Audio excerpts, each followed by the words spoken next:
की चारदीवारी में बैठे बैठे यूं ऊब सी रही थी, क्योंकि अब पहले ज़माने की तरह छोटे छोटे घरों में बड़े आंगन क्या, बड़े बड़े घरों में छोटे से आंगन तक नहीं होते। तो बस अपने छज्जे पर जाकर खड़ी हो गई। कुछ सोच ही रही थी, तब तक मोहल्ले के कुछ बच्चों ने ऊंच नीच का खेल सा शुरू कर दिया। आपस में तीन तिगाड़ा काम बिगाड़ा का नारा सा लगा रहे थे। अब मेरी सोच सीधा उन बच्चों पर आकर रुक गई और लगभग 10 से 15 मिनट तक यूं ही देखती रही, और वो वक्त कब बीत गया पता ही नहीं चला। फिर अचानक से एक आवाज़ आती है, प्रिया, सोनाली, अंदर चलो।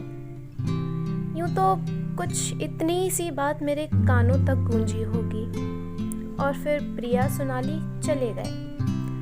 अब बच्चे क्षितिज और तनीषा। उन्होंने आपस में खेल को कुछ जारी रखने की कोशिश तो की, मगर दो लोगों का खेल भी कोई खेल होता है, सो वो भी अपने घर को वापस लौट गए। अब जो थोड़ा बहुत शोर शराबा था आज मोहल्ले में, वो सन्नाटे में तब्दील हो चुका था।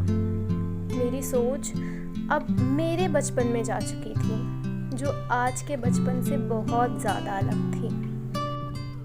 तब शाम का समय तय होता था, तब कोई रिमाइंडर या अलार्म लगाने की ज़रूरत नहीं पड़ती थी, और यदि एक कोई शख्स ना आए तो पूरी टोली उसके घर जाकर उसे बुला कर लाती थी। बुला कर नहीं बल्कि उठा कर लाती थी, और यदि वो देर लगाए तो फिर खेल में तो सज़ा मिलनी होती थी।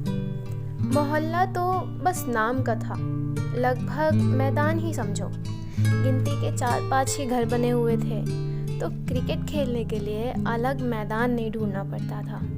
बस कुछ शर्तें होती थी, जैसे अगर उस घर पर बॉल गई तो आउट, उस घर के दीवार पर गई तो दुक्की, चौथे घर के बाद गई तो छक्का, और अगर उन आंटी के घर पर गई तो बॉल वही लाएगा जिसने मारी है, और आउट तो होगा ही होगा। क्योंकि घर ऐसा था कि उस घर पर बॉल गई तो कभी मिलती ही नहीं थी।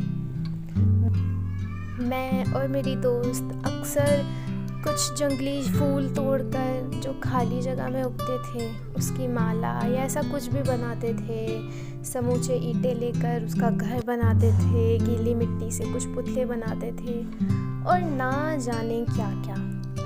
अब ना तो कोई अपने बल्ले पर अपना हक जमाता है, ना कोई पकड़म पकड़ाई खेलते वक्त अपना चप्पल हवा में उछाल कर ये कहता है कि यार भाई भाई गलती से छूट गया।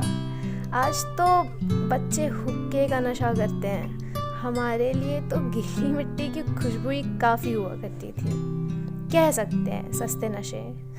बस इन्हीं ख्यालों में खोई ही थी कि अंदर से आवाज़ आई, साक्षी यहाँ आओ। और वो दास्तां, वो सोच, वो बचपन वहीं ख़त्म हो गया। दोबारा लौटूंगी ज़िंदगी की एक नई दास्तां लेकर।